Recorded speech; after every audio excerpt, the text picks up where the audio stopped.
Vamos a citar el libro La Revolución Fundamental de Jiddu Krishnamurti. En el capítulo 1 dice: existe un arte de escuchar. Escucha para descubrir si lo que dice tiene significación, y después de escuchar, juzga, acepta o rechaza. La dificultad para la mayoría de nosotros está en que no escuchamos. Venimos predispuestos a ser antagonistas o amigos, no a escuchar neutralmente. Si escuchas neutralmente, solo entonces, por cierto, empiezas a descubrir lo que hay más allá de las palabras. Las palabras son medio de comunicación. Tienes que aprender mi vocabulario, el sentido de mis palabras, y entonces hallarás la significación del tema. Lo que reviste primordial importancia es aprender a escuchar correctamente. Si lees un poema y tienes prejuicios, ¿cómo podrás comprenderlo? Para apreciar lo que el poeta desea que comprendas, debes venir con libertad para ello. El problema que se nos plantea a la mayoría de nosotros en esta época es de saber si el individuo es un mero instrumento de la sociedad o si es el fin de la sociedad. Ustedes y yo como individuos hemos de ser utilizados, dirigidos, educados, controlados, plasmados conforme a cierto molde por la sociedad,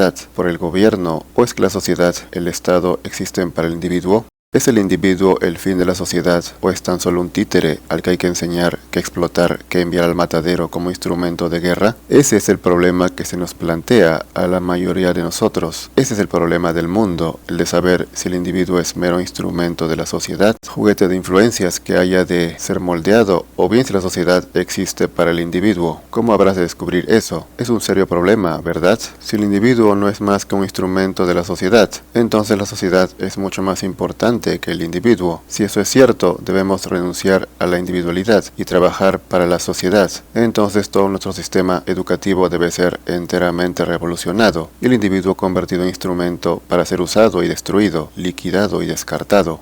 Pero si la sociedad existe para el individuo, entonces la función de la sociedad no consiste en hacer que él se ajuste a molde alguno, sino en darle el sentido y el impulso de la libertad. Debemos pues descubrir qué es lo falso. ¿Cómo investigarías este problema? Es un problema vital, ¿no es cierto? Él no depende de ideología alguna, de izquierda o de derecha, y en caso de que sí dependa de una ideología, resulta ser mero asunto de opinión. Las ideas siempre engendran enemistad, confusión, conflicto. Si dependes de libros de izquierda o de derecha, o de libros sagrados, entonces dependes de meras opiniones, sean ellas las de Buda, las de Cristo, del capitalismo, del comunismo o de lo que te plazca. Se trata de ideas, no de la verdad. Un hecho nunca puede ser negado, la opinión acerca del hecho puede negarse. Si podemos descubrir cuál es la verdad de este asunto, podremos actuar independientemente de la opinión. ¿No resulta necesario, por lo tanto, descartar lo que otros han dicho? La opinión de los izquierdistas u otros líderes es el resultado de su condicionamiento, de suerte que si dependes para tu descubrimiento de lo que se encuentra en los libros, estás simplemente limitado por la opinión. No es cuestión de conocimiento. ¿Cómo habrá de descubrirse la verdad acerca de esto? Sobre esa base actuaremos.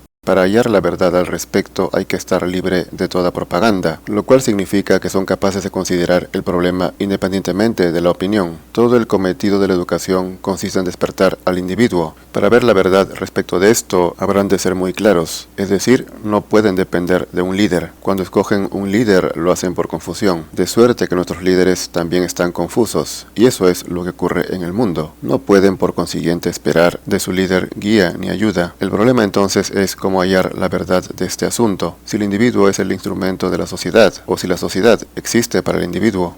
¿Cómo habrán de descubrirlo? No intelectualmente, sino factualmente. ¿Y qué entienden por individuo? ¿Qué es el ustedes? ¿Qué somos nosotros? En lo físico y en lo psicológico, por fuera y por dentro. ¿No somos el resultado de influencias ambientales? ¿No somos el resultado de nuestra cultura, nacionalidad, religión, etc.? El individuo, pues, es el resultado de la educación técnica o clásica. Son el resultado del medio ambiente. Y están los que dicen que ustedes no son tan solo físico, sino algo más. Que en ustedes está la realidad, Dios. Esto, después de todo, no es más que una opinión, el resultado de la influencia de la sociedad. Es una respuesta condicionada, nada más. Aquí en la India creen que son algo más que el resultado de influencias materiales. Otros creen que no son nada más que eso. Ambas creencias son condicionadas. Ambas son el resultado de influencias sociales, económicas y otras, lo cual es bastante obvio.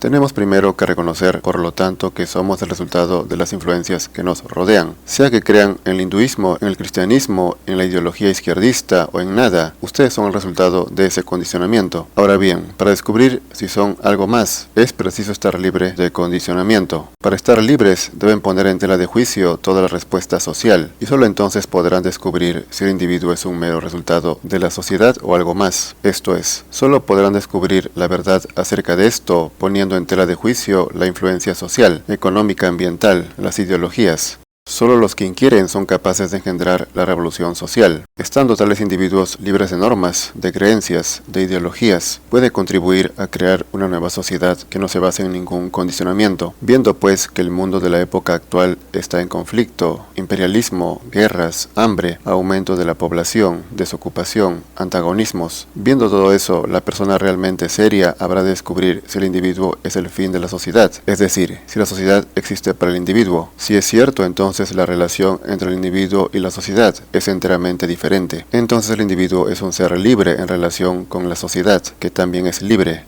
Esto requiere una enorme comprensión de uno mismo. Sin conocimiento propio no hay base para pensar. Les plasman simplemente los vientos de las circunstancias. Sin conocer el uno mismo total, no puede haber recto pensar. La comprensión de uno mismo no ha de hallarse en el retiro de la vida, huyendo de la sociedad a los bosques. Al contrario, ella ha de hallarse en la relación en la propia esposa, con el propio hijo, con la sociedad. La convivencia es un espejo en el cual se ven, mas no pueden verse tal cuales son, si condenan lo que ven. Después de todo, si quieren comprender a alguien, no lo condenan, sino que lo estudian, lo observan bajo todas las condiciones. Son un vigía silencioso que observa, que no condena, y solo entonces comprenden. De esa comprensión proviene la claridad, que es la base del recto pensar, mas con la mera repetición de ideas, por maravillosas que ellas puedan ser, nos volvemos fonógrafos, que funcionan de acuerdo a diversas influencias, pero que solo son fonógrafos. Únicamente cuando dejamos de ser fonógrafos, el individuo adquiere significación. Entonces somos verdaderos revolucionarios, porque descubrimos lo real. El estar libre de ideas, de condicionamiento, es lo único que puede traer revolución, y esta debe empezar por ustedes, no por un plan de acción. Cualquier persona sagaz puede redactar un plan, pero ello es inútil.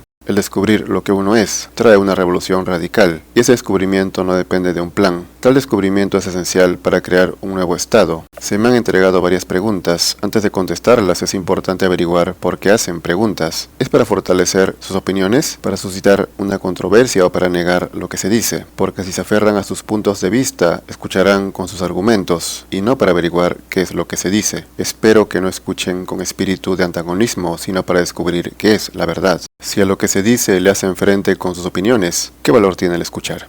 Le preguntan, en sus pláticas dice usted que el hombre es la medida del mundo y que cuando él se transforme a sí mismo, el mundo estará en paz. ¿La propia transformación de usted ha mostrado que eso sea verdad?